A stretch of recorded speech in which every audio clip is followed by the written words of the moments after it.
With Topo Maps Plus Pro, you can use Progress on Trail to see how far you've come and how far you have left to go.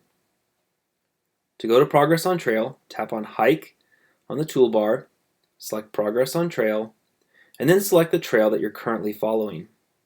Topo Maps Plus will look at all the trails around your current location and show you the possible trails that you might be on. Today I'm hiking Katy Ridge to Blue Lake. Now I can see that I've completed 66% of this trail. I've come 6.2 miles from the trailhead, and I have about 3 miles to get to the end of this trail. The next point of interest is Ward Pass, and it's going to be coming up in about 0.4 miles. I can cycle through points of interest and see there's a campsite coming up at 0.45 miles, Dishpan Gap coming up at just over 1 mile. This lets me see how far I have come from points as well as how far I have left to go to get to different points along this trail.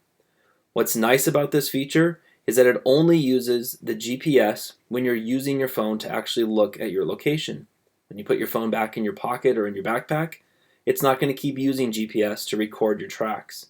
This means your battery life will last a lot longer, and you can still have this information without having to continuously use your GPS. You can also go to the segments. This will show you your distance from your current location to each of the trail junctions and waypoints that you've put on this particular route. So here I've dropped a waypoint at Ward's Pass, one at a campsite, one at Dishpan Gap, and you can see how far it is from my current location to each one of those waypoints. You can also see how much farther I've left to go until I get to the junction with Bald Eagle Curly Gap Trail. I can also update this to show me the distances relative to another point. So let's say I want to see all these distances relative to Dishpan Gap.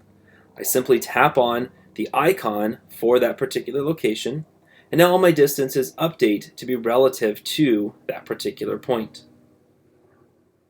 I can also go over to my elevation profile, and my elevation profile will also put all of these segments on there, and you can see my current location in the blue dot on the elevation profile.